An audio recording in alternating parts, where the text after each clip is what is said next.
Eu sou a professora Érica Canejo, bióloga e professora de Ciências de Ensino Fundamental. Na aula de hoje, nós vamos falar sobre a tabela periódica, sobre algumas tentativas de classificação dos elementos químicos até a tabela periódica que nós conhecemos atualmente. Nós também veremos algumas características na classificação dos elementos químicos dentro da tabela periódica. Então, assistam esse vídeo até o final. Vamos lá!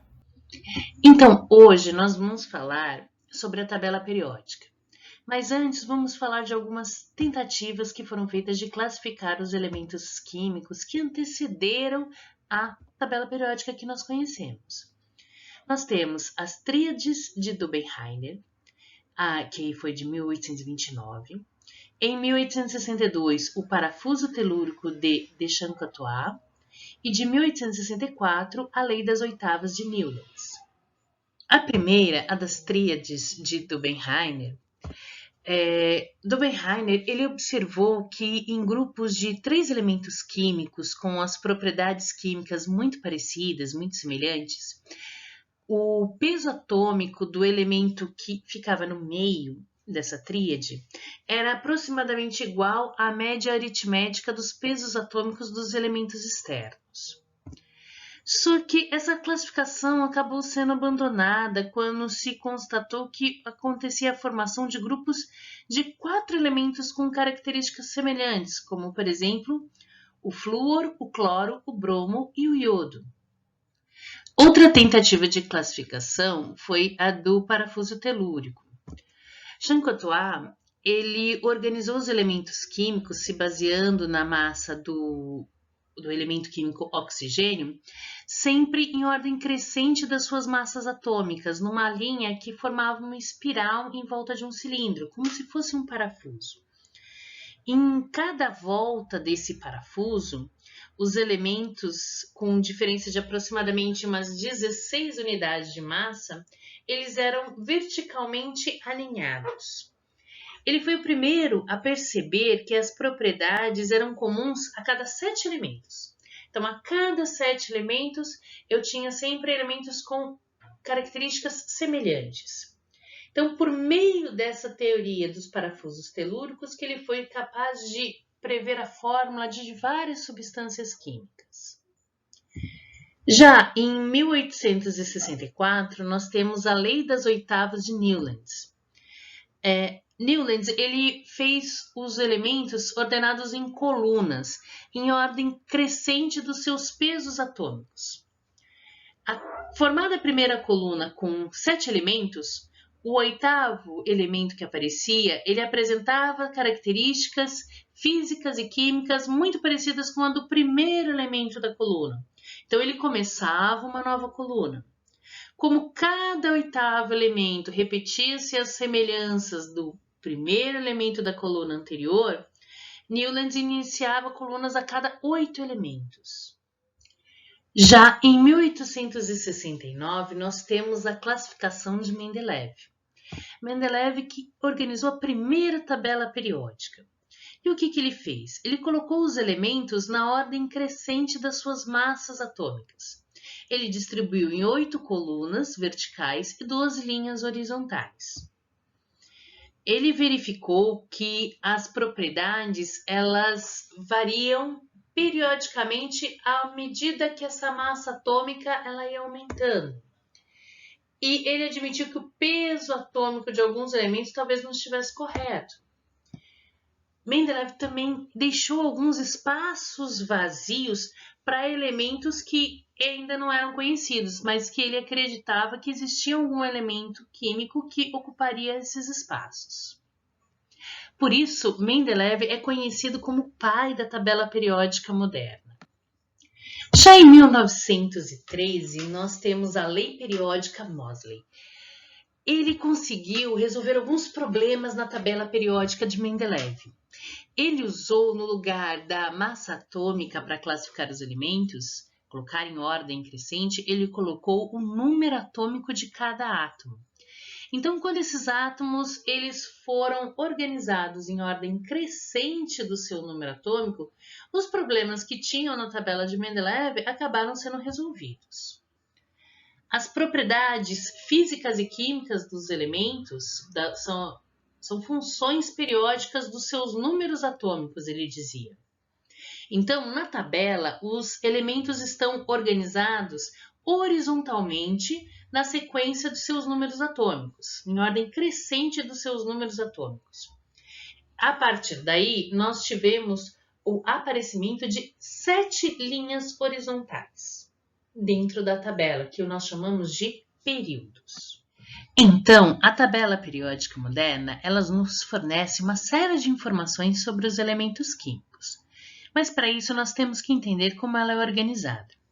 Então, ela é dividida primeiramente em linhas, que são chamadas de períodos e séries.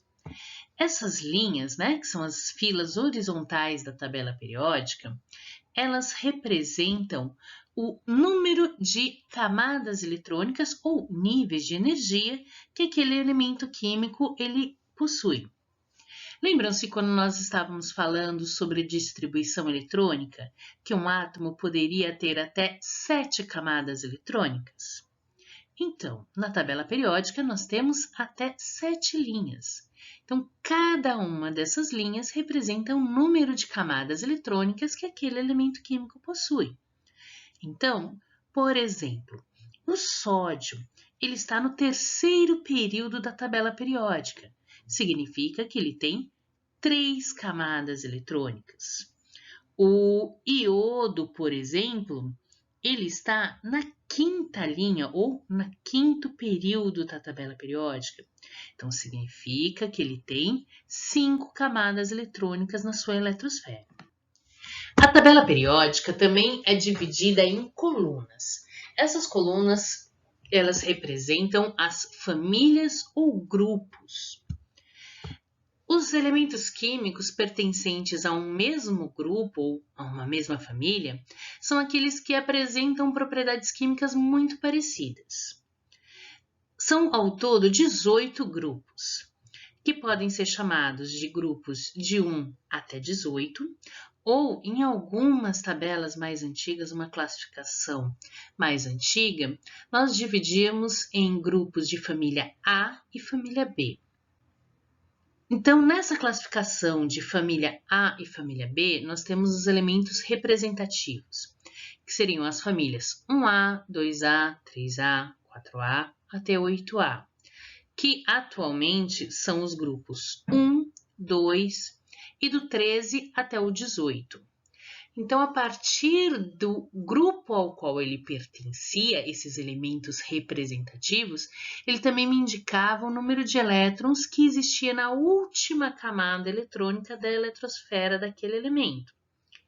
Então, por exemplo, o elemento cálcio, que está na família 2, ou antigamente a família 2A, significa que na sua última camada eletrônica ele possui 2 elétrons.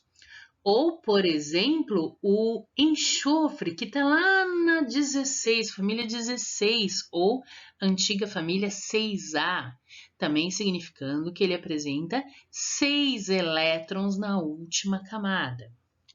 Então, algumas das informações que nós podemos tirar da tabela periódica apenas sabendo a linha, né, o período, ou a coluna, ou melhor dizendo, a família da tabela periódica ao qual aquele elemento está localizado. Mas essas famílias e grupos ainda podem ser divididos em grupos ainda menores de acordo com as características químicas. Então, por exemplo, né, a família 1, que é a primeira coluna da tabela periódica, é a família dos metais alcalinos. A família 2 é chamada de metais alcalinos terrosos. Agora, os elementos que estão na família 3 até a família 12, eles estão num outro grupo que são chamados de elementos de transição. Na família 13, tem um nome simples, que é o primeiro elemento que tem ali na coluna, então é o grupo do boro. A 14 é o grupo do carbono. A 15, a do grupo do nitrogênio. Agora, a 16, 17 e 18 recebem nomes especiais. A 16 recebe nome de família dos calcogênios, 17, família dos halogênios, e a família 18 é a família dos gases nobres.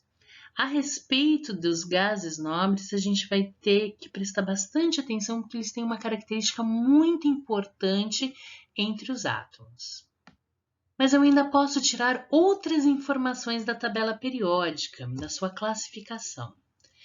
O grupo que está aí em destaque em vermelho são elementos que pertencem a um grupo maior chamado de metais. Metais são elementos que são sólidos na temperatura ambiente.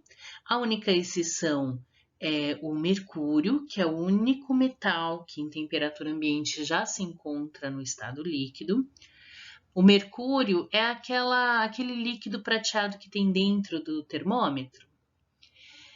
Os metais, geralmente têm um brilho característico, um brilho metálico, e eles têm a capacidade, né, e a facilidade de serem transformados em fios e lâminas. Ou seja, eles são dúcteis, capacidade de ser transformado em fio, e maleáveis, a capacidade de ser transformado em lâminas, além de serem bons condutores de eletricidade e de calor.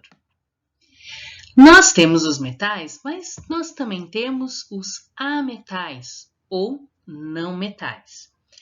Esses elementos, eles têm as características ao contrário dos metais. Então, eles não são tão resistentes quanto os metais, eles são mais quebradiços. Eles já não têm um brilho característico, então eles são opacos. Eles vão formar compostos moleculares ou compostos covalentes. Nós vamos falar mais sobre isso quando estivermos falando de ligações químicas mais adiante. E não são bons condutores de calor e de eletricidade. Eu tenho uma exceção dentro desse grupo, que seria o átomo de carbono, elemento químico carbono.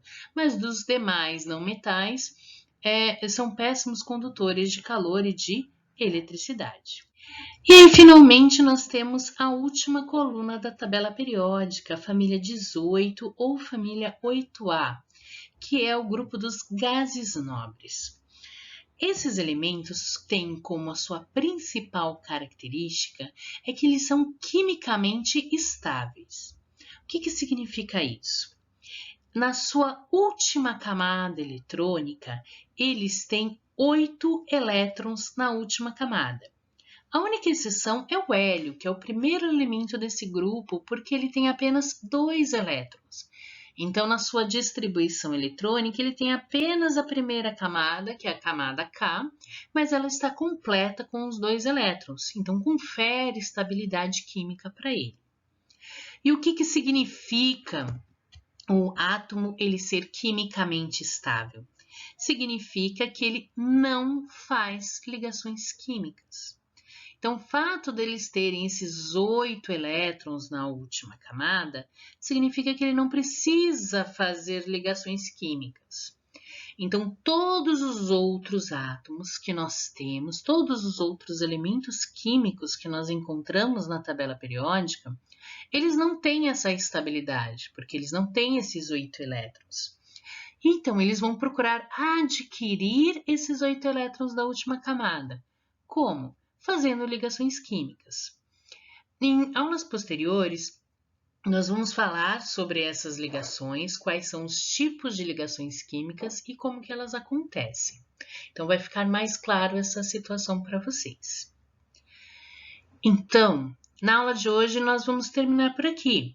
Apesar que a tabela periódica ela tem uma série de outras informações, né, dependendo do que você quer. Nós podemos falar sobre eletronegatividade, nós podemos falar sobre raio atômico, sobre peso atômico. Todas essas informações podem ser encontradas na tabela periódica.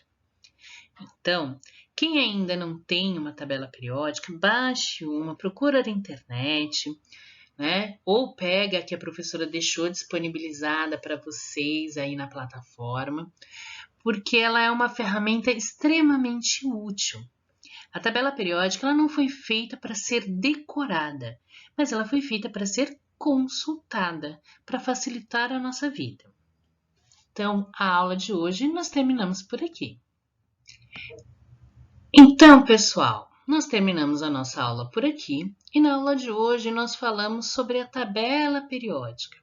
Nós falamos de algumas tentativas anteriores sobre classificação dos elementos químicos, até que nós chegamos na tabela de Mendeleev, que ele conseguiu classificar os elementos químicos e até deixar alguns espaços vazios onde ele sabia que ainda iam se descobrir novos elementos.